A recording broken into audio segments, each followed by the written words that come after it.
Hello. Welcome back to the dark side. I'm your host, Brianna, and Dyson is joining us again. Hi. We hope everyone had a lovely holiday season, and whatever you celebrate, we hope you all spent time with your loved ones and ate delicious food. The food is my favorite part. Yeah, Swiss chalet. Swiss chalet? Oh, well, it's turkey, but there's Swiss chalet first. Oh, the festive specials. The festive specials. I was like, oh, is that how you celebrate Swiss chalet? Yeah, in a way. So speaking of holidays, I wanted to start off with a true crime update. As any true crime fan knows, JonBenet Ramsey was found dead in the basement of her home in Boulder, Colorado on the day after Christmas in 1996. And on December 20th of this year, Boulder police stated they are going into what they describe as, quote, genetic DNA testing processes to see if they can be applied to this case moving forward, end quote. Since none of the DNA they have from JonBenet's body and clothing match any persons of interests in CODIS. And that's a kind of a cool update. It's very cool. There's some progress on a case that's so infamous. It sounds like cryptic the way they said it, but to me, CODIS? Well, like, that's just what you run DNA through. Okay. It's like, that's like FBI's DNA database. But like the way they said it, like, oh, we're going to do genetic DNA testing processes. Like, I think that just is what they're doing all over the states of like familial DNA and stuff like that. Like how they found Golden State Killer and stuff. Yeah. But yeah, I just saw that article and I was like, oh, that's really cool. And it also was fitting because of the holidays. And if it was 96, then that's like, it's kind of, it'd be the 25th anniversary of her death. Wow. And I know that her family, like remaining family, have been saying like, just do this process. Yeah. And then the investigators and stuff were like, well, like DNA is great to have, but like it's not a smoking gun. But at least they're finally going. Really? Yeah. Yeah. Me not knowing too much about true crime. I'm learning all sorts of things right off the bat. Yeah, so I just thought that was a good update to know. I mean, it was on the 20th, and like by the time this comes out, we're already into January, but still. Yeah. A cool update. So I just want to get that out of the way and also just get us kind of warmed in to recording. And so I think that we should just get right into this because I have a lot to tell you. All right. So first, I'm actually going to give like a disclaimer for this episode. Because I'm going to mention sexual assault a lot. And also sources state slight variations with certain details. So I'm rolling with what I saw reported most frequently. Okay. I feel like that's unfortunately common when dealing with like Canadian cases. Yeah. Reporting is like, meh. Yeah. Hard to come by. Yeah. They're really minimalist on the details a lot of the time. Yeah, if they even get any details. Yeah. All right, ready? Oh, I'm ready.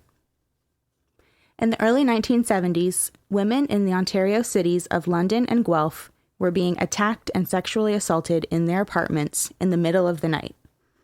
Some women awoke in time to see a dark figure looking down at them before slipping out of their bedroom and disappearing.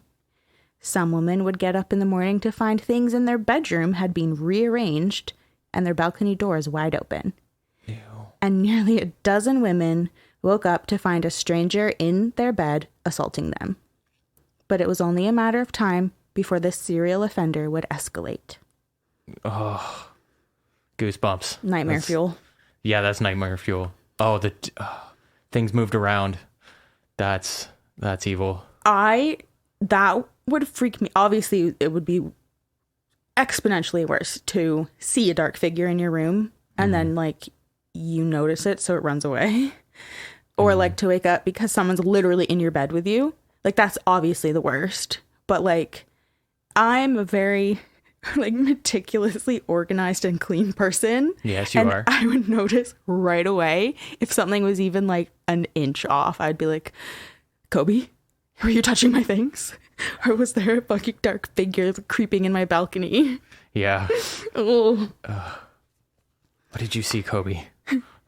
Oh, that's actually kind of interesting that you said that. Oh, no. Between October 1973 and August 1974, there was 4 cases of women who were found dead in their apartments with no suspicion of foul play. The coroners ruled the deaths of these victims as accidental or natural causes. In reality, these women were murdered, but the police wouldn't realize this for another 3 years. These women are known as the natural causes victims.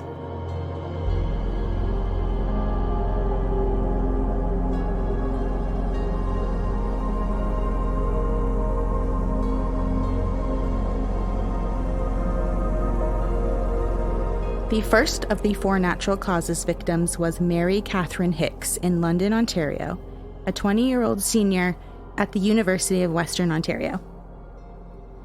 On the morning of October 19th, 1973, Mary's roommate tried to wake Mary up but realized she wasn't breathing.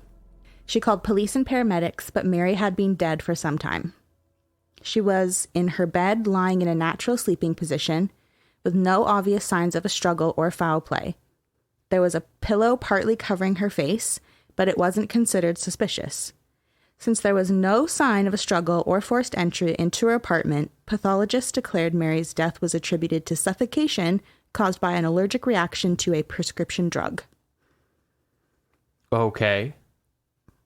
Mm-hmm. With a pillow partially covering her face. Yeah. Especially since she was just like lying in bed all like naturally sleeping, but I don't know, maybe some people sleep with a pillow on their face. Guys, don't. I know. Don't. That's the crazy thing. Like, there's an autopsy done, and the pathologist was like, yeah, I guess it's asphyxiation by allergic reaction to a prescription drug. It's 4:30. I'm off at 5. I think that'll check.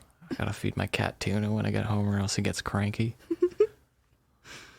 The second victim was 42-year-old Alice Jane Ralston.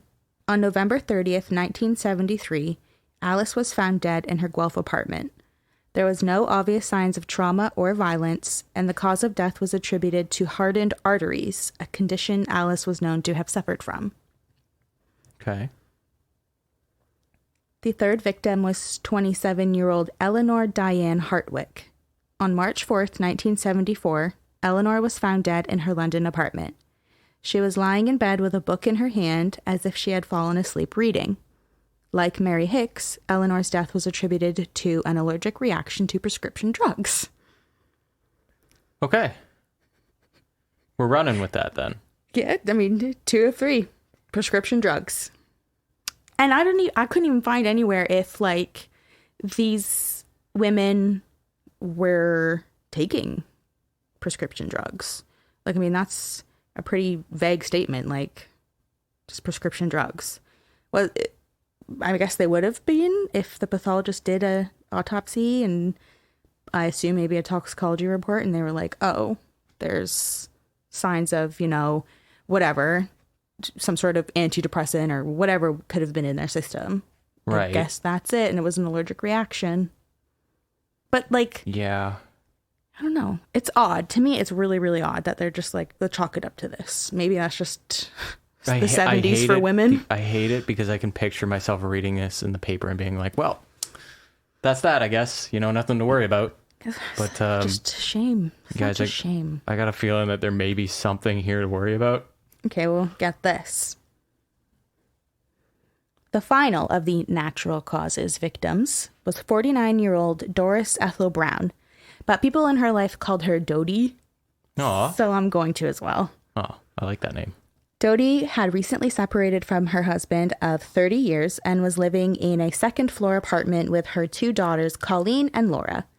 She had started a new job and was looking forward to a new life. Dodie was involved in her church, and people in her life described her as a graceful and refined woman. On August 8th, 1974, Colleen was away visiting relatives. That's one of the daughters. Laura was turning 16 the next day, and Dodie and Laura had planned to go to the Ministry of Transportation the next morning so Laura could get her learner's permit. The next morning, August 9th, Laura woke to the sound of Dodie's clock radio going off. When she entered her mother's room, she saw her lying with her blankets tucked up under her chin and knew immediately that something was wrong. Although the pathologist discovered minor abrasions to Dodie's body, blood in her throat and rectum, a small amount of blood underneath her body, and was of the belief she was most likely sexually assaulted after death, there was apparently nothing to suggest that there had been a struggle or foul play, so police were never notified to investigate, and the pathologist attributed Dodie's death to pulmonary edema.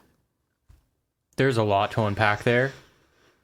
That's terrible. It's really, really, really scary because it's like, if there wasn't these findings of like blood in her throat, blood in her rectum, blood underneath her, abrasions to her body, would they have just been like, oh man, that dang prescription drug?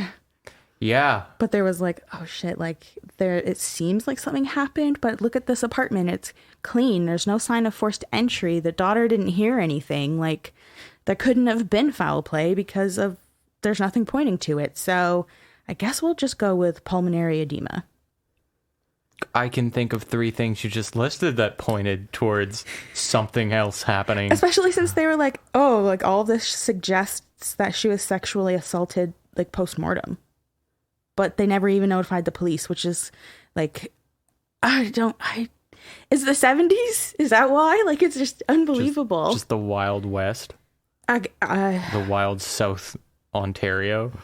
Southwestern Ontario. Jesus Christ. Pathologists are like prescription drugs or pulmonary edema. Which one is it? That's awful. Also, pulmonary edema is just fluid in your lungs. So you know. Fluid. Oh, okay, all right. So with phlegm. Oh, that's actually kind of terrifying that they just, brush that off. It is. The whole thing is horrifying. There's obviously, look at her body. There's signs of foul play. She's in this state of obvious abuse to her body. There's blood. Mm-hmm.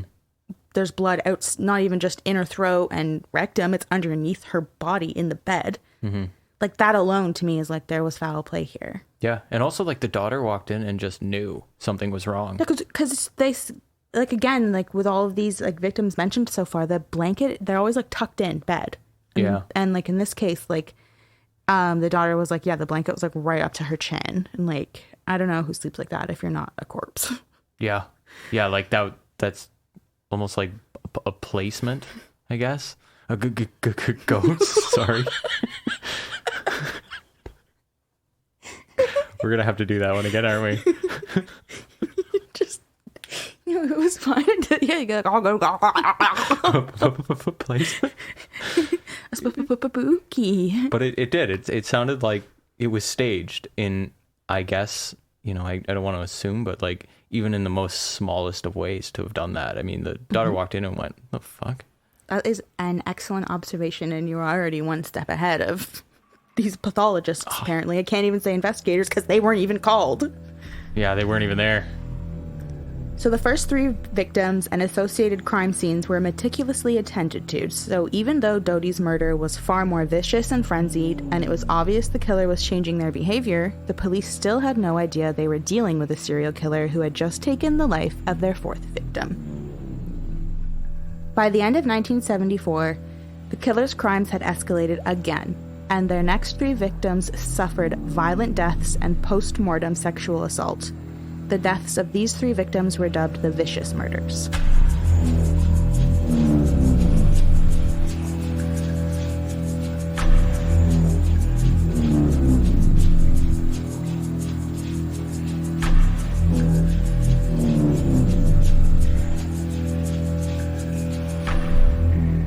The first of the vicious murders was 23-year-old Diane Beats.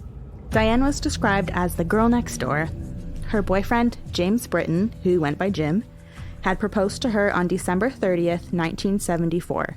Diane said yes, and they planned to be married in May of 1975. Early the next morning, December 31st, so Today's December 31st. Oh, okay. You were right. Early the next morning, December 31st at 3:30 a.m., the superintendent of Diane's Guelph apartment reported he looked out his window and saw a brown Buick idling with one person in the driver's seat. Other residents in the building also remember seeing a brown car in the parking lot between 4 and 8 a.m. the same morning. An exhaust stain in the snow corroborated these reports and showed that the car had been idling for a while. At 5:45 a.m., Jim and Diane enjoyed an early breakfast in their apartment before he left for work. Diane was taking a Christmas vacation from her job at Cable 8 Television in Guelph and told Jim that she was going to do laundry that day and then get ready for the New Year's Eve party they planned on attending that night. At 6:15 a.m., Jim left the apartment to go to work in Mississauga. At 10:30 a.m., police responded to a call about luggage stolen from the caller's car just a few blocks away from Diane's apartment. At 6 p.m., Jim returns to Diane's apartment. He finds clothes soaking in the sink, overturned furniture, and heads to the bedroom to look for Diane. He finds her naked in her bed under a bunch of blankets. She was dead, and she was laying with her arms bound behind her with a pair of nylon stockings, and her bra was knotted around her neck. Jim immediately called the police. Upon their arrival, investigators found one of Diane's slippers outside her apartment door. They entered her apartment and were puzzled by how tidy the crime scene was. Aside from the overturned furniture, things had been cleaned, surfaces were cleaned, things were organized, dishes were done, stuff like that. There was no sign of a struggle or robbery. So, Police Chief Robert McCarran speculated Diane knew her killer, suggesting it could be a former boyfriend or friend, or she had answered a knock at the door where she was immediately seized by the perpetrator. I'm sorry, did you... Maybe jumping ahead. The dishes were done by whom? It's a okay. question. All right. That's what I mean when you're like, when I'm like, sources have varying information. So Yep. It's like, you have to find like the common like thread amongst all of them. Yeah. So the picture that I could paint about how this apartment looked was that everything was meticulous, except there was a few pieces of overturned furniture.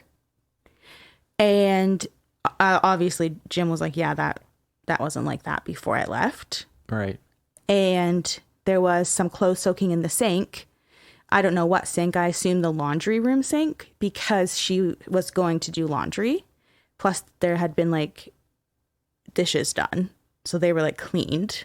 Mm-hmm. And when their investigators are saying like there's no sign of a struggle, I think it's because everything, even though there was overturned furniture, everything was like so meticulous and like clean. There wasn't a mess of any kind. It was almost like a stage scene or something. Yeah. Or like a bit more frenzied. I hate that because it's almost like sounding like preparing for company. And I really don't like that. It's very, very creepy. Also, the most Canadian investigation where they find the exhaust pipe stain in the snow. I know that enough people goodness. notice this car and they're like, let's go around back. Let's check it out. Oh, yeah. Look at that stain. I've been idling for a while. Mm-hmm. And they're all sipping Tim Hortons. Oh, yeah, probably. There's probably also just one grizzled Quebecer cop in there, too, somewhere. Yeah. The hell are these Tim Biebs? Tabernacle. Tim Biebs. That's a very Canadian reference. I'm sorry for anyone who doesn't get that one. I feel like, I mean, I've seen Tim Hortons in the States, in like very northern states, but I don't think that they had Timbits. And if they did, I don't think they have Tim Biebs. No, they got donut holes, I heard. Yeah, I heard they got donut holes. That might be Dunkin' Donuts. I'm a little fuzzy on the details, but Ugh, I wouldn't know. When I went to New York, I got Dunkin' Donuts. The worst coffee I've ever had in my entire life. Even worse than Starbucks coffee. And Oh. like I drink black coffee. yeah. So like I can't just hide it. with a bunch of cream or maple syrup or shots or whatever the hell people put in it. It's just burnt mud. It was so gross. It was so gross. Yeah, that's why they're always angry all the time. And I got something to eat too, but I don't even remember what it was because it was also gross. So like maybe I just went to a bad Dunkin' Donuts, but I'm just not a fan. Yeah. Didn't get donut holes. No donut holes. So is that a Timbit? Yeah. Timbits are in the States are donut holes. Unless you go to Tim Hortons, and then verdict's still out on that one. So how do you translate Tim Biebs to donut holes? Don't do this to me.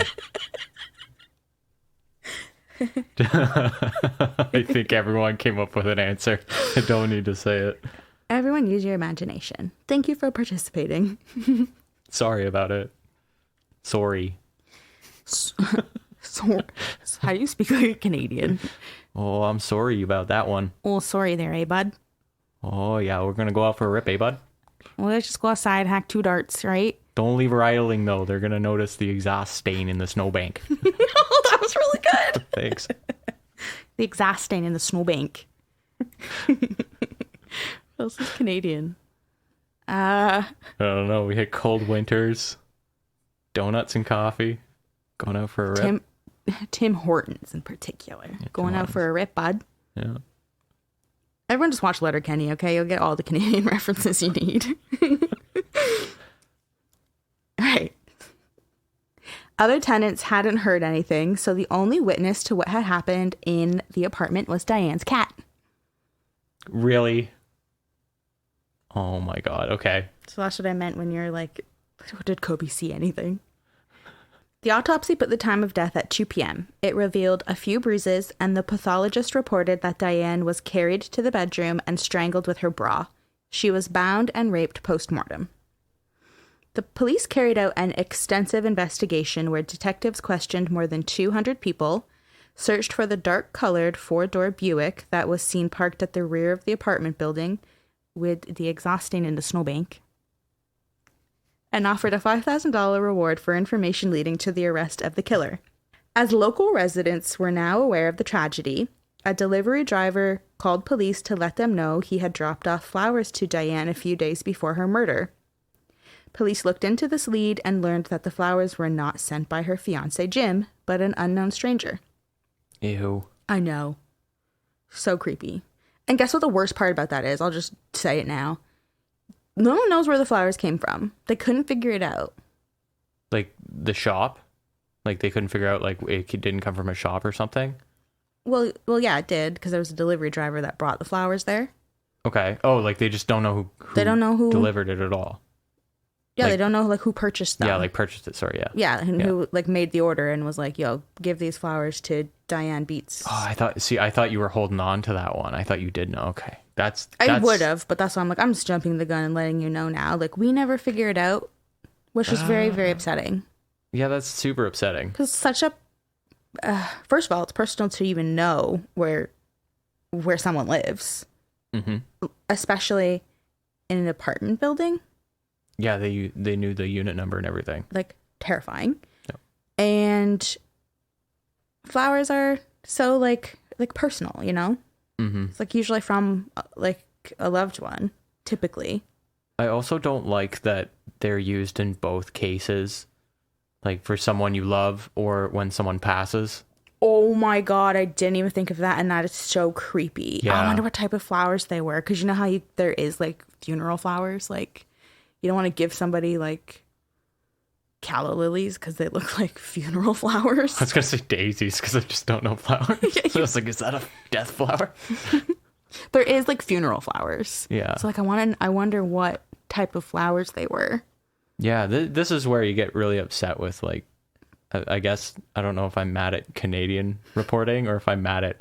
Canadian investigators or Canadian pathologists. All of them so far. Canadian delivery drivers. I was going to say the stories at the time don't seem like they're carrying much weight, not enough details. I know, and you just win some, lose some. It's like, finally, we have an extensive investigation happening here. But who sent those goddamn flowers? Yeah. Those G-dang flowers. Mm. All right, and again, we're just going to bring it right back down because despite the intense investigation, the case went cold. Great. It went as cold as the snowbanks. Oh, they're so lucky that the killer didn't have a Zamboni to clean up that too, eh? I bet if this fucking killer knew that his dumb brown car left a dumb brown stain in a probably gray snowbank. Yeah, it's probably one of those gross snowbanks, Yeah. you're right? Yeah. Then I bet that if he knew that he left that there, he would have wiped it away. Yeah. Just based on how meticulous sounding we're already getting. Yep, I hate that. I hate when they're meticulous.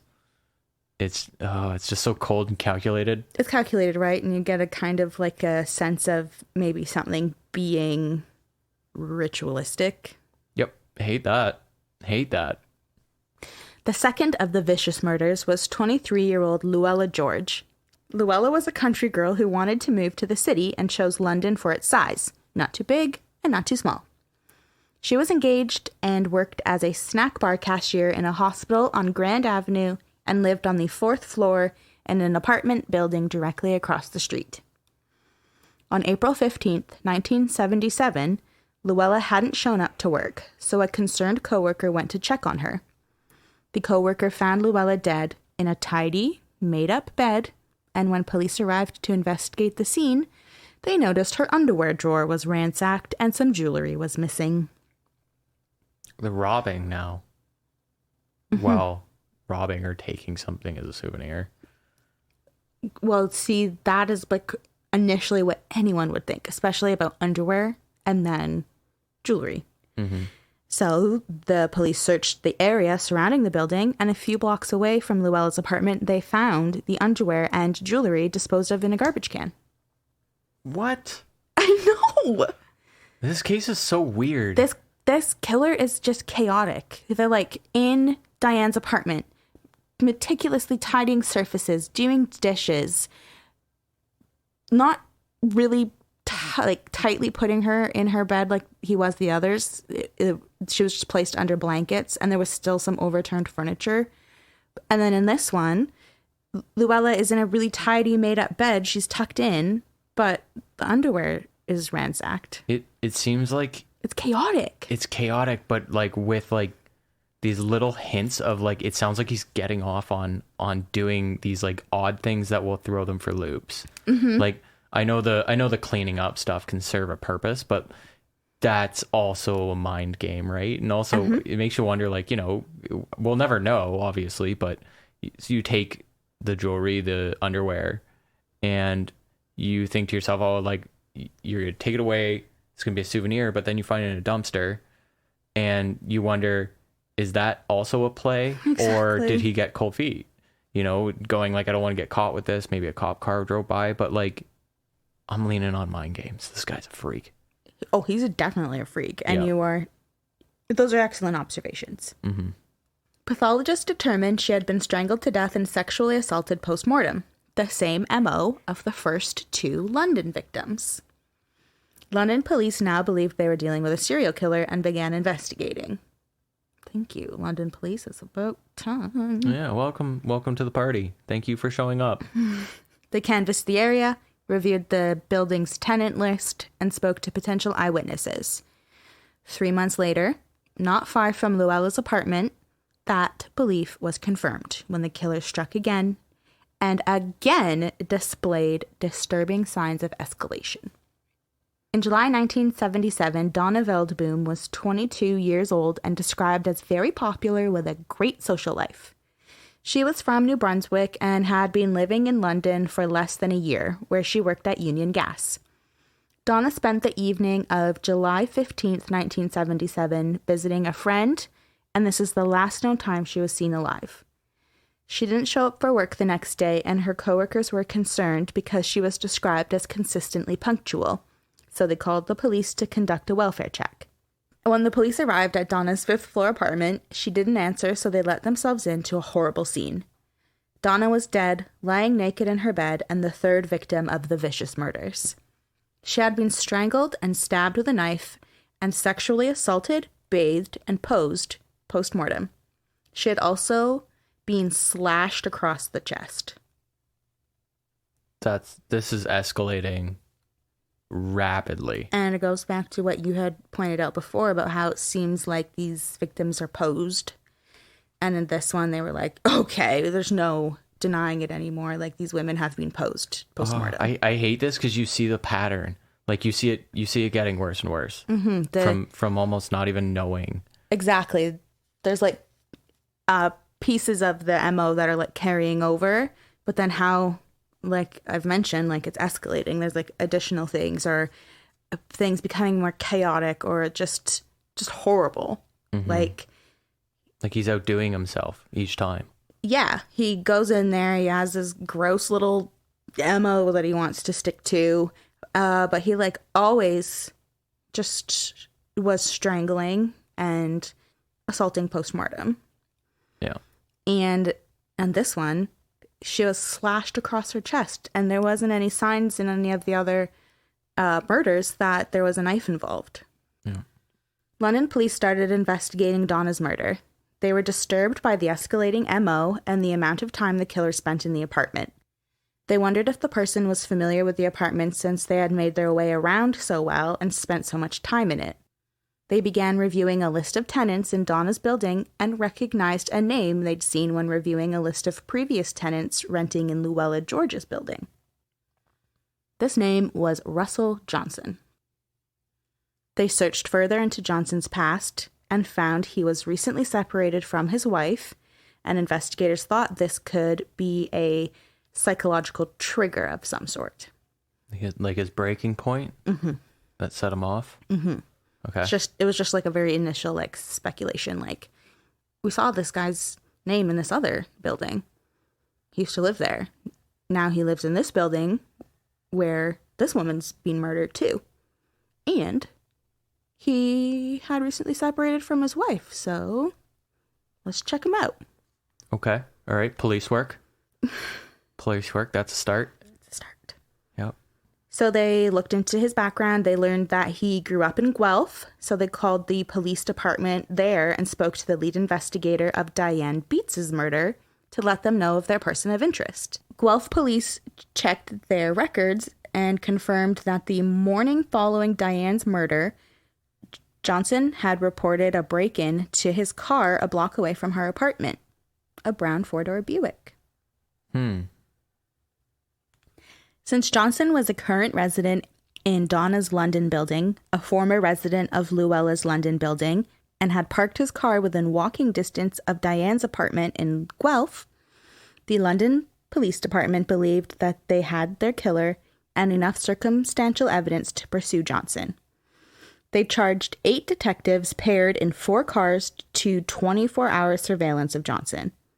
One of the first thing they noticed was Johnson was obsessed with cleanliness. Oh, imagine that. He washed his hands compulsively and always wore gloves and petroleum jelly at work and the gym to prevent quote-unquote contamination. Oh, so he was a full-blown germaphobe. Full-blown. Oh, the petroleum jelly. I know, it's... I'm sorry if there's someone that's a germaphobe and they do that, but oh my God, what are you, a snail? I've never heard of that, to be honest. And then I was just imagining, I'm a little bit of a germaphobe. I'm not full out wear gloves and petroleum jelly, but because I am a little bit of a germaphobe, if I went to touch something that was then goopy with Vaseline, I would freak out. Yeah, I would imagine the Vaseline holds the germs in. But like, is it the petroleum jelly on the outside of the gloves or inside? I feel like it's inside. As like an additional layer. I'm not trying to be judgmental, and also I but feel like he wears women's gloves and he wears the petroleum jelly to slide right into those bad boys. Who he likes a tight fit. Well, tight fit. They're European mitts. They're mitts. They're not fingers. I've decided. I don't want to talk about this anymore. I'm trying to bash anyone that's a germaphobe. I've been around a pandemic. I think everyone's a germaphobe at this point. Honestly, they don't even want you to touch them. So. Oh, but Thanks. I'm here all night. Oh yeah. Is this thing on? He also displayed signs of psychosis, driving aimlessly for blocks before exiting his vehicle, standing on the sidewalk for a period of time, and then driving off again. When police learned that Johnson was planning an August vacation, they decided it was time to bring him in for questioning. On July 28th, 1977, they knocked on the door of his basement apartment several times. Johnson finally opened it, revealing a spotlessly clean abode with gleaming floorboards. After making a call to his lawyer and then to his girlfriend, he agreed to go with police. Okay. I'm not going to say anything about people who talk to their lawyer before they talk to the police because, as I feel like we kind of screw people over. We say, oh, he didn't want to talk to the police right away, guilty. But at the same time, we're also the people that say, like, don't just talk to the police, talk to your fucking lawyer first. I'd be like, is there a reason you're here? You want me to go downtown with you? That's nice. Yeah. Literally come back with, like... No, I'm not taking your inadmissible lie detector test, you weirdo. But also, why did the cops wait for his vacation?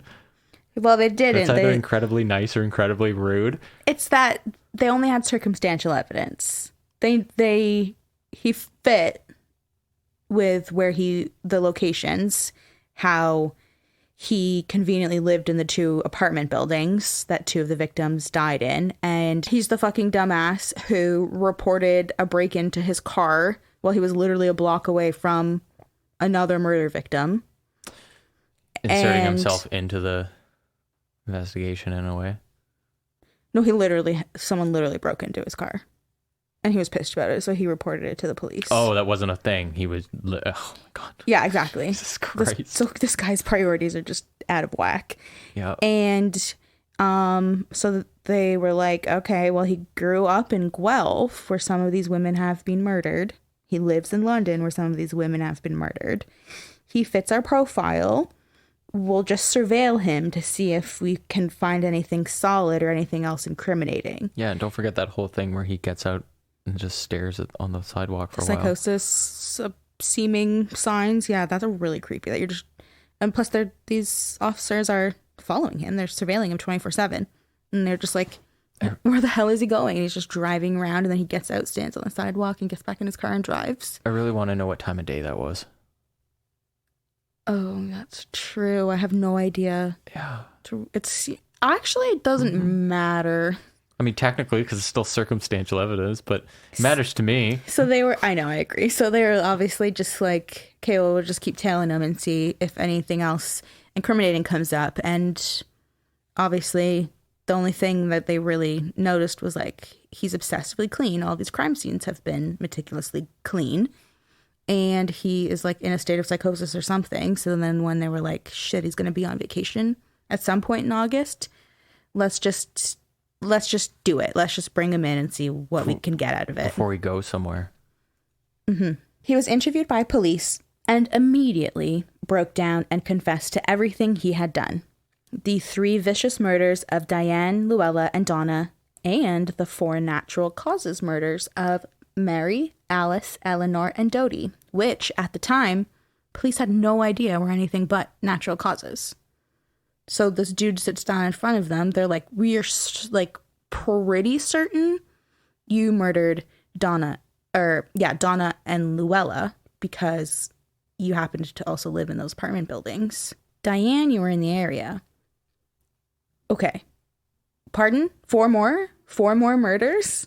That when they look into the records, they're like, these were listed as natural causes. What the fuck are we dealing with? During the interview, Johnson confessed to police how he managed to enter all of the victims' apartments. Scaling up the sides of the building, going from balcony to balcony. Sorry, I heard the Spider-Man theme song in my head. Right? It is something you would only think of for like fucking Spider-Man. Bare hands or straight up creepy Vaseline glove mitt? Scaling the sides of apartment buildings, going from balcony to balcony to enter these apartments. Guess who started locking their balcony? Well, I know the answer to that. Kobe did. His little toe bean paws. Yeah, I know. You started locking your balcony door because apparently this guy can climb several stories. So, well, like I was listing off, going through them, some of these women were in like the 5th floor.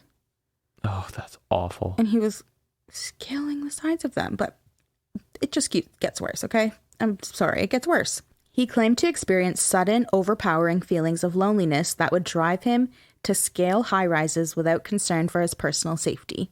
If he saw a family sleeping inside the apartment, he would move on because he claimed to love families and didn't want to hurt them. Weird. He said after the murders, he would tidy up and clean the scene. He made one victim's bed and washed another victim's dirty dishes. At each crime scene, he did his best to make the deaths appear natural. He did do the dishes. Mm-hmm. Did, little freak. Yeah. Oh, I knew something was weird about the fucking dishes. Also, it's just like, okay, listen, Brianna, we know that you like to be detailed, but why are you telling us about the clean dishes? That's nice. Because this is the fucking Mr. Clean killer. He's the magic eraser no one invited to their home. I'm sorry, but he did have hair. He did. I was going to ask. He had a lot of hair. Well, it was the 70s. On his head, right?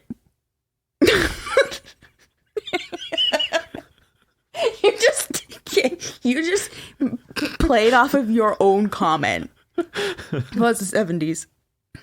On his head, right? Because I was trying to find my place, so I was like, I think Dyson's talking. I'll just let him keep going, and then so I was vamping. You didn't like it? I did. It is funny. Okay. So the dishes. At each crime scene, he did his best to make the deaths appear natural. He explained that after killing a victim, he would feel remorseful, so he'd put her back to bed to quote-unquote make it right again. And then he'd spoon their dead bodies for hours. I'm finding so much shit that is just garbage in this. I don't kill families. Then what the fuck did you see when you broke into that poor woman's house and she had her 2 daughters? Well, yes, the one daughter for sure. I don't even know if he saw her because the other daughter was away. But sorry. I don't even know if he would have noticed that daughter, but it doesn't matter because, yes, you were on the right track because there's also something else that comes up when you're like, okay, so that just goes out the window. Yeah, and so does, I don't know, slashing a woman across the chest and posing her later. Mm-hmm. You know, that's also a red flag. And then, I felt off your Tinder profile. Ew. I felt remorseful, so I had to make it right again, so I put them back to bed. But then I spooned their dead body for hours. Because he was sorry. Cuddling. That's so gross. When discussing Diane Beats, Johnson said he was visiting his father in Guelph and knew of Diane because his ex-wife used to live in the same apartment building.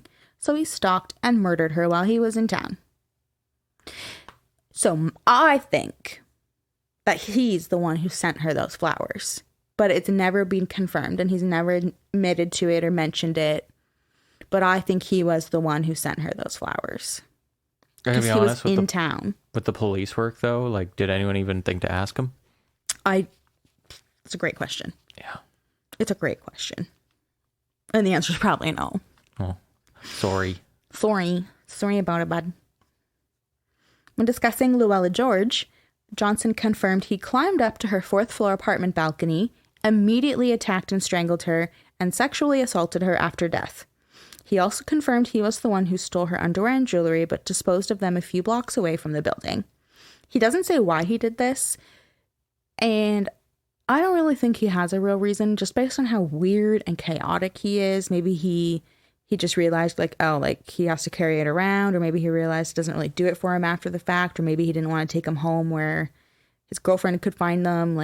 I don't know.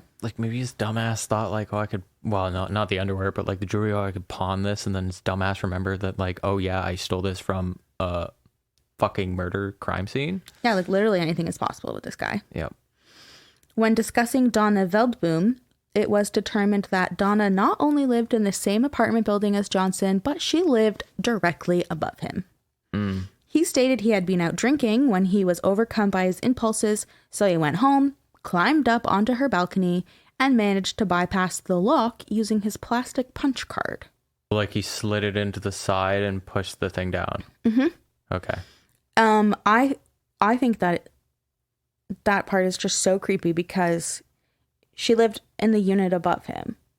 So He's in the same unit. So he knows exactly where everything is, how to work everything. Mm-hmm. It's terrifying. Yep. Yeah. Also, when his like he gave into his cravings when he was His impulses. his impulses. Like my impulse is to get McDonald's. When I'm drinking, I'm like, I need a cheeseburger, even though I shouldn't eat beef. Yeah, you're gonna pay for it, but like drunk you's not gonna pay for it, so it's fine. I'll eat anything when I'm drunk. Yeah. My impulse isn't to go home, climb up onto I'm on the top floor, but like climb onto someone's balcony, break into their unit and assault them. It just brings a whole nother element. He's scaling the fucking walls drunk. Yeah. That's worse. Somehow. And we'll hear about it later, but like he usually is always drunk, or at least drinking. And a germaphobe. Like he wasn't able to get over it even with the drinking. This guy's fucked. This guy's something else. I know. He's terrifying. Yeah. He's terrifying. I realized I said it twice, so I thought I'd say it 3 times. Oh, good. Can't wait for that to appear in my fucking window. He claimed he just wanted to lay down beside her in bed to feel better, but when she woke up to adjust the fan, he strangled her to death, stabbed her with a kitchen knife, slashed her chest open, so he could, quote, crawl inside of her to be safe and warm, end quote. I have nothing for that. He's like, oh, I didn't want to give in to my impulses, but I did. But I swear it wasn't to do anything. I just wanted to lay beside her to feel less alone. But then she woke up, so I brutally murdered her and slit her open so that I could try and crawl inside of her. Did he try and crawl inside of her? I don't think so. I hope not. But like it was his impulse to slash her open because if he could crawl inside of her, it would be safe and warm in there. Ugh. Fucked. This guy's gross. This guy's worse than the germs. He is the germ. He is the fucking germ. These confessions led to him being charged with the first-degree murders of Donna, Diane, and Luella, the 3 victims of the vicious murders. So, evidently, this man is a disturbed monster. But let me tell you a little more about the sorry excuse of a human. All right. I'll just get a little bit of background on Russell Morris Johnson, who was born in 1947 in St. Thomas, Ontario, but he grew up in Guelph. Yes, I said in 1947 because literally there's no exact birthday for him, which is another reason we don't have Steph on this episode. Fucking details, eh? I mean, I went through the St. Thomas archives. I went on Ancestry. I went on newspapers.com. Right, the archive that has all the like old new. Yes, I know that one. And like, there's nothing. Nothing. So unreal. So all I know is he was born in 1947. You'd think you'd want to know about a guy who scales walls and brutally strangles women. You'd think. Fucking Canada, where criminals have all the rights. Yeah. He grew up poor with 2 brothers and parents who suffered from mental illnesses. His father didn't allow his sons to celebrate Christmas because he believed the stores were, quote, owned by Jews who simply wanted to drain the pockets of Christians, end quote. They're not. Just straight up. Characterization, guys, but Jesus Christ. Religious observances. Fucking hell. Religious observances were heavily enforced in the household. Johnson went to church every day and confession once a week. He says the overall message he got from attending church and confession was that, quote, you could do wrong, just don't get caught, end quote. That's a good life lesson. Because you fuck up, you do whatever you want to do, but then you just go to confession. And what do? You do like 5 Hail Marys and you're absolved of your sin? This guy was either going to land in politics or a prison cell. Or maybe both. Or maybe both. Or maybe none. I didn't like that. From a young age, Johnson suffered from mental health issues and had an unhealthy attachment to his mother. Okay. Classmates from his elementary school in Guelph remembered him as a colossal, awkward kid who was always getting beat up by smaller children. Despite his size, he lacked the aggression to defend himself and hated confrontation. Good. Yeah. Good. Those little pipsqueaks were at least trying to instill something in him. Yeah. In his late teens, he was employed as a bouncer, but had a reputation for being conveniently absent whenever a customer got rowdy or violent. another display of disliking confrontation. What the fuck are you doing as a bouncer? I think it's just because he was big. Like, he was tall and fit. So they were like, you are a great candidate for a bouncer. Oh, God. It's all the short guys that pick the fights in the bars, too. He's really fucked. He's like 0 for 10. And all those little short guys will beat him up. Yeah. His juvenile records show arrests for sexual offenses, such as stealing women's underwear off of clothesline and being a peeping Tom. That makes sense. Okay, now here's... just listen to this. I don't want to, but okay. In 1969, at the age of 22, Johnson voluntarily entered a psychiatric hospital in London, Ontario for treatment, where he was diagnosed as a compulsive sexual deviant. He was given medication, deemed cured, and sent on his merry way. Oh, what a redemption story. Oh, wait, no, because of the rest of the things you were telling me for the last hour. Okay, oh well. Isn't that just absolutely frustrating? And he did this, he was like, okay, there's something wrong with me. I need treatment or help. And they were like, oh, you know what? You just got a good old case of that compulsive sexual deviancy. Some medicine and have some fun, all right? Have some medicine, take these magazines, and don't bug us again. Later, he was married and had a child, but left them when his wife supposedly cheated on him. I got tongue twisted because I was angry because, like I said before, when you said, oh, it just seems like a bunch of essentially like bullshit, when he's like, oh, if I saw families, I just moved on. I didn't want to bother them. I really care for families. I love families. Meanwhile, he was married with a child and he was like, you cheated on me, and then abandoned them. Yeah, just left. So like it's just no accountability at all.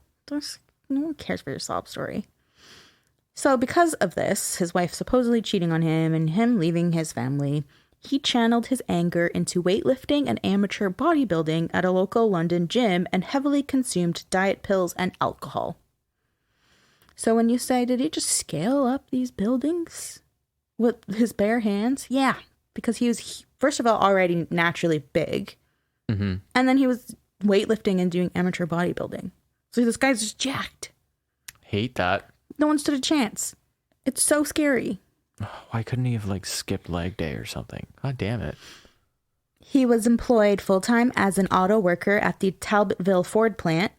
And around this time in his life, he met a woman named Barb, and they began dating. Everyone in his life, from people at the gym, the Ford plant, his girlfriend, they all said he was a good guy, and they even referred to him as good old Russ. Can we start doing a true crime bingo? And one of it's just, he was a good guy. He was a good guy, or he was a, what's the other one? He was a pillar of the community. Yeah, or a charming nickname. Or it was Rust. He was a great family man. Until he wasn't. We should do some sort of bingo. That would be really funny. That would be fun. Every time I don't want to say trope, but they're tropes. Yeah. They're honest to God, they're tropes. Then we it's just not have in the to stories, drink. It's just in how we tell it, so. Also, this guy's a fucking perverted, rapist, murdering dick. So, fucking... Fuck Rust. Rust. Good old Russ. So he may have... Russ. Sorry. It's fine. It was funny. He's rusty and he left a gross old... crusty, rusty stain in a snowbank. Oh. So he may have been good old Russ by day, but by night, he was a serial offender and murderer. I wrote that and I was actually really proud of it. But your face looked so disappointed. Is it too cheesy? Because he's scaling walls, Brianna, and what you just said is a nice family man by day fighting crime by night, except for he's not. Except he's I didn't. People. I put it in quotes. It's subtext. He may have been, quote unquote, good old Russ by day, but by night, he was a serial offender and murderer. It was a good line. It was a good line. I'll give it to you. It was a good line. Okay. I just can't get past the gloves, though. Well, don't think about him. Oh, okay. Just ignore it. Johnson sexually assaulted almost a dozen women who survived. He would often stalk his potential victims and climb up the sides of apartment buildings to enter through their unlocked balcony door. Johnson once scaled a building to the 15th floor, only to find the balcony doors locked. 15. Oh my God. What? Yo, you think you're safe? I know, that's the thing that is so horrifying. If you're on the 2nd floor, you're like, I'm probably safe. If you're on the 15th floor, you're leaving your doors and windows, blinds, everything wide open because you're on the 15th floor. You're not supposed to get pests on the 15th floor. That's the selling point. But you got this freak of a bodybuilder climbing up to say hi. Say hi. Do your dishes, maybe kill you later. I don't know. You don't know. It depends. Do you wake up? Do you see him looming above? Does he run away? You don't know. Oh, he's a fucking... It's part of the scary gamble. There is nothing that I hate more in this story than the thought of waking up and someone / something shadow in your room. A giant bodybuilding, tall man who's probably breathing heavy. He seems like he's a heavy breather. He went 15... he scaled the walls to be there. He didn't get into that one. Yeah, but he scaled the walls to be in that room. I know. If he couldn't enter the intended victim's apartment, he would scale the building until he found an unlocked door to enter, where he would watch his victims sleep, sometimes even laying next to them while they slept, before attacking them. On one occasion, Johnson tried switching up his tactics and buzzed a potential victim's apartment, claiming to be a police officer. The woman phoned the police for confirmation, but by the time she spoke to the dispatcher, learned that no officer by that name she gave existed in their department, and buzzed back down to confront the man, he had fled. But he couldn't flee anymore, because on February 1st, 1978, Johnson was brought to trial to face the consequences of his heinous actions.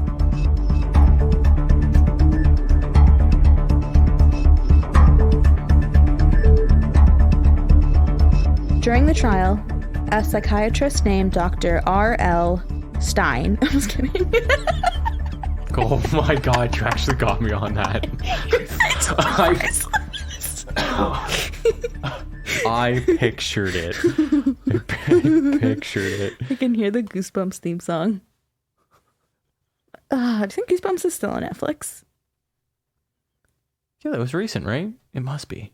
No, I've watched it even when I still lived at home. Oh, on really? Netflix, yeah. Oh, I thought they just got that. Maybe they just got I'm it thinking back. of Scary Stories You Tell in the Dark, I think. Not the same. So back to... Oh, wait. R.L. Stein. Because he's like French Canadian, right? Oh. I didn't know that part. I might have made that up. I thought he was multiple authors under one name. Fact check. Try to say that. Fact check. Now I'm just saying fat chick in the mic. It's a lot. My stupid David Spade laugh probably makes it peak. Why stop it? It's so wheezy. Something's really funny and then I sound like David Spade. Okay. What would you do if David Spade is listening to this right now? He's like, what the fuck? I would be like, hey, David, remember? Okay, picture this if you will. It was 2015 and I got Tommy Boy on Blu-ray and I was really pumped about it because it's my favorite comedy ever. So I posted it on Instagram and you liked it? You're making dreams come true, big guy. I love you, David. You are a great guy. I love David Spade. Oh my God. He seems fun. Okay, I'll stop thinking about David. Okay. During the trial, a psychiatrist named Dr. R.L. Fleming described Johnson's childhood environment as the most chaotic and disturbed he had ever seen. About his obsessive cleanliness, the depths of his compulsions were further revealed when the court learned, before leaving his home, Johnson would spend up to an hour cleaning dishes and rearranging his apartment. Every time before he left home, he would do this. Ugh. Do you want to know why? Why? Well, a psychiatrist named Dr. Douglas Wickware speculated that Johnson did this as a ritual, and it was to create barriers for his homicidal urges, but they were defense mechanisms that would ultimately crumble after he consumed a few drinks, since alcohol acted as a sort of facilitator for his criminal activity. Oh my God. So he was like trying, it's like a Jekyll Hyde type thing. He's like trying to outsmart like that part of him that gets those gross urges. He's like, well, maybe if I change things up in my apartment and like I don't know why he's obsessed with dishes. It's so weird. He's obsessed with doing dishes. It sounds like an obsessive compulsive disorder. For sure it is. Oh, like just piled on top of everything else. So, but like, Jesus, that's fucking creepy. It's so creepy. It's like, I just never heard anything like this.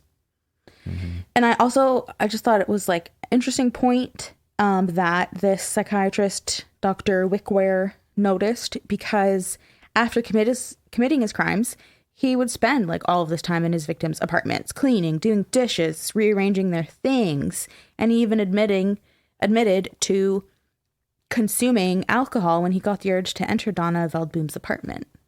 So it is like a really astute observation. I don't like how it, I'm not saying it's like a movie, but it's almost something you would imagine hearing in a movie, where he's putting the monster back in the box, but the box is this weird ritual routine of monotonously cleaning dishes and rearranging your furniture. Monotonous is a really good word, especially for like, think back to when London investigators were tailing him, like doing that 24-hour surveillance, and he would just drive around, get out, stare, get back in, drive around. Like, he's so scary. Like, imagine being inside this man's head. No, it sounds like he's on the edge of it the whole time. His whole like adult life. Really. Yeah. So Johnson pleaded not guilty to all charges, and a jury of 6 women and 6 men found him not guilty by reason of insanity for the murders of Diane, Luella, and Donna. He was committed to the Oak Ridge Maximum Security Facility of the Mental Health Center in Penetanguishene, Ontario. And he remains there, as far as I know, to this day. So that's why... Still there. As far as I know. So that's why when you said, oh, he sounds like he could have gone into politics or jail. And you said neither. Yeah, I picked up on that. I didn't let that go. I was waiting for it. I was letting you tell it. But so he was found upset. Not guilty, but he was found because he wasn't criminally responsible because he was insane. So psychiatrists have endlessly studied and interviewed Johnson, and they found he's motivated by sexual gratification, anger toward women, including the need for revenge and the need for absolute control over them, and have described him as a sexual sadist, lust murderer, and necrophile. I'm glad, at the very least, that his ex-wife seemed to have gotten a lot of distance in this story with her kid, because Jesus Christ, after that. I know, it's almost like a blessing. This man wasn't in your life. Yeah, because you fit a whole description of what you just listed there. It's sexual gratification, a hatred towards women. Like that was dangerous, danger close for her. For her, for sure. Oh, I got goosebumps. It is really, really scary. It's upsetting. No wonder. Like, I hope no one ever bugs her about this ever. But I don't think so. I mean, I literally read 3 books and any article I could find. She's not mentioned anywhere, so she's at least safely distanced. Good. So also, this is like it's an insane amount of essentially like diagnoses. Like, you're motivated by sexual gratification. You're so angry. You hate women. You're a sexual sadist. You're a lust murderer. You're a necrophile. Like, holy fuck. Throw the book at him. So, because of all of this, around 2005, doctors decided it was best for Johnson to begin chemical castration with Lupron, a reversible treatment that overstimulates the body's production of testosterone, which causes that production to shut down temporarily. The idea is that lowered testosterone minimizes sexualized thinking, and with therapy, the user will change their sexually deviant behavior. Okay. But Johnson continues to blame his actions on stress from drug use, marriage troubles, and sleep problems, and doesn't accept the psychiatrist's diagnoses. He consistently fails to accept responsibility for his actions and continues to externalize blame. The frustrating part is that he applies every year for leniency, including escorted day passes and being permanently moved to a medium security facility. But he's been denied every time. Good, because imagine you found out that was your downstairs neighbor. Literally, I'd scream. Yeah. I'd be furious. I would be furious too. You can't do it. And because he applies every single year, this means that for decades, the victims' families have had to make the trip to Penetanguishene to voice their concerns about Johnson receiving any sort of leniency. So while I was saying before when I was like, yeah, as far as I know, he's still there. Mm-hmm. It's because the most recent update I could find is from August 2019 that states in July of 2019, Johnson applied for leniency. So the victims' families had to make the trip again to give victim impact statements about the loss of their loved ones. The good news is that the review board continues to side with the victims. And like I've said, as far as I know, Johnson is still alive. He's 74 and he's still being held in the Oak Ridge Maximum Security Wing of the Mental Health Center in Penetanguishene. With every request for leniency being rejected, Johnson will likely die in Oak Ridge. If he wasn't declared insane and had instead been convicted of murder and sent to prison, the Bedroom Strangler would probably be on parole, walking the streets and likely declared rehabilitated. That's a mic drop. That's so fucked up. That's why earlier I was whispering, like, because the criminals have all the rights. Yeah, that's such a hypocritical. In Canada, like, you get 25 years to life. You're automatically eligible for parole. And this isn't a case of him should be being let out. I think everyone's on the same page. You can't let this guy out. No, like, and in all of the victim impact statements, the loved ones of these victims were saying is like, dude, the escalation was out of this world. It would just, his MO was horrifying as it is. Things kept escalating. He was unstoppable. He was scaling 15 floors. And he's not rehabilitated in the least. He hasn't even accepted accountability for it. But you're right. If he was not put into I don't know if the term's it's not an asylum. It's a mental health facility. Yes. If he wasn't put there, mm-hmm. It wouldn't have even mattered. No, it wouldn't. He would have just been out, though. Most likely. Yeah. I mean, most likely he would be out. Yeah. He would be out. And there's no way he would have received all of this treatment, seeing psychiatrists, getting diagnosed properly, mm-hmm. chemical castration, all of these things. Mm-hmm. This man has been on chemical castration treatment since 2005 roughly. Mm-hmm. It's hard to say for sure. It was 2005 or 6. So like, I don't even know how many years that is. 13, 14? I'm not really good at math. But like, that's a long time. Yep. And well, at this point, 2019, it would be like 13 years. Yeah. And he's seeing psychiatrists and he still is like, yeah, it's not my fault though. Like, I did drugs. I had a bad marriage. I couldn't sleep. That's why. I have other reasons other than my own accountability. And meanwhile, they were saying, like, dude, no. Like, you hate women. You're a sadist. You're a lust murderer. You're a necrophile.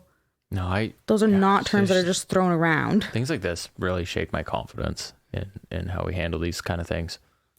In most cases. At least in this one, he's institutionalized. Yeah.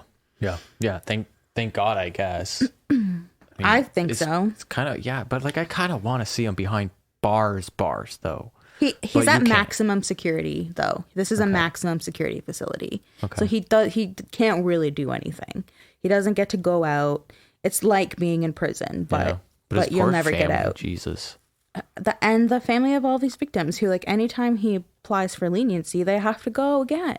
Yeah. I don't know how often you can apply for leniency in Canada. I think it's like every 2 or 3 years. And I know it says here like every year he applies for leniency, but I think that means every opportunity that he gets, he applies for it. I think there was some recent shift in that as well. So it doesn't matter though. Like they should see this guy's made zero progress. He's the same man that was institutionalized in 1978. Yeah. He's never accepted accountability, responsibility. He externalizes blame continuously. They should just be like, listen, you're 74. You don't get any more chances for leniency. Stop asking. Yeah. But this is a guy that climbs 15 stories to get at someone. I don't care if he's 70. I don't care if he's 80. I don't want him out because he's willing to climb 15 fucking stories. Yeah. And he even said he knew like this is really dangerous, but he didn't even care. He had no regard for his personal safety. He just had to feed his urge. Yeah. And you know the amount of times he claims that leniency, he does know what he's doing to those families. Of course he does. He doesn't give a fuck. If he's a fucking sadist, yeah, it's all part of it for him. Yep. And so that is the horrendous case of the London Guelph Bedroom Strangler, one of the many serial killers out of London, Ontario, and the first episode of a very dark series. Ooh. Mm-hmm. Oh, we got more to come. Yeah, we do. And on that note, how many serial murders do you think there's been in Canada? Not just Ontario, in Canada. Well, I am a new study to this whole topic. Thank you, Brianna. But my absolutely uneducated opinion would be a layman's opinion of not that many. I was looking for a number because I don't know what not that many would be. Excuse me. Who's to say? If I was to pick a number, yeah, 20 in all of Canada's history. According to, we're not that old. You at me for 20 times 3.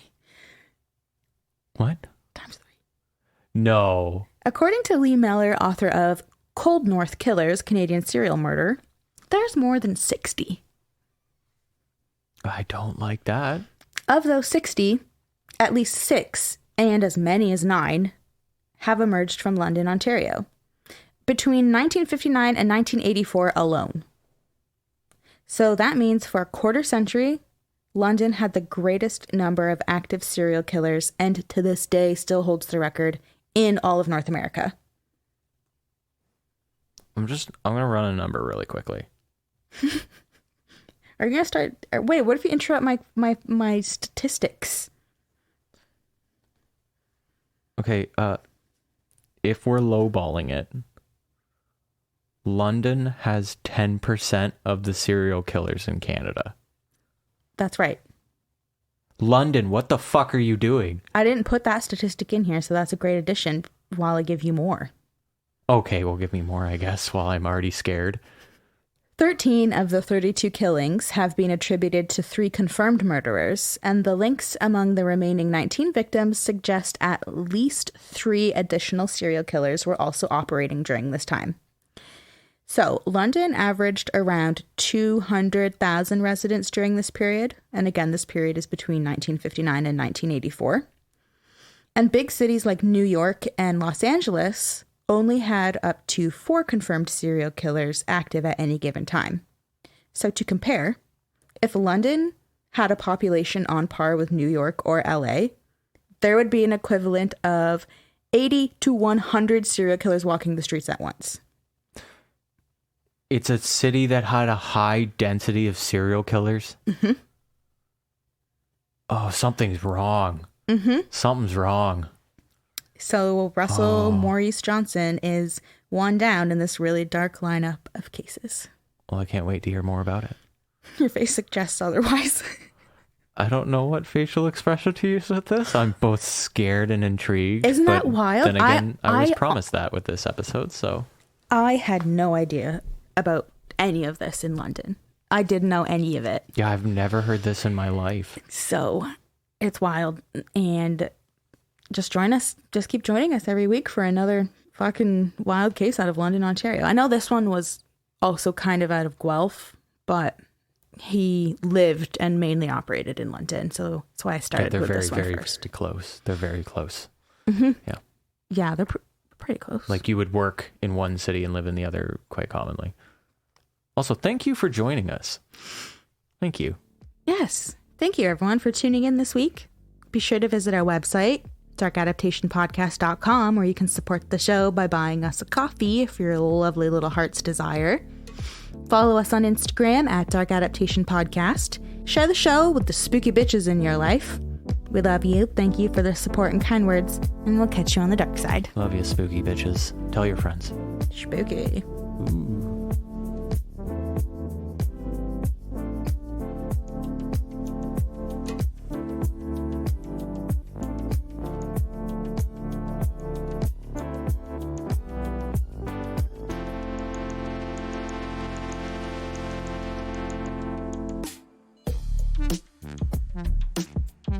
Overpowering feelings of loneliness.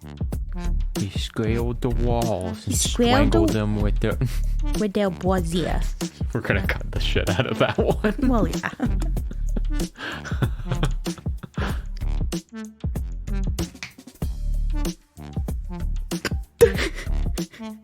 That was so loud. That Sick. That was absolutely fucked up. My toe was stiff. I shouldn't tell people it was my toes. You have to pay money for that. Divorce was your fault. Ew. How loud was that? Did that peak?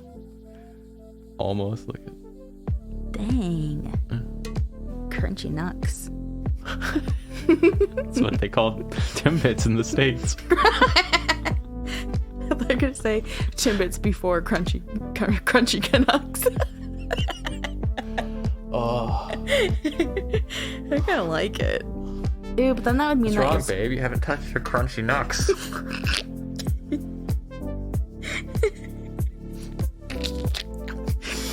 Ew, actually it sounds like a really bad, like, crispy chicken finger. Crunchy nut. I love crispy chicken fingers. I get to do that. No, if it was a gross one. It had a bone in it. Cartilage. I want chicken. I like some shrimp. Yeah, chicken in the sea. Sure. Oh, I love that you ran with that. Thank you.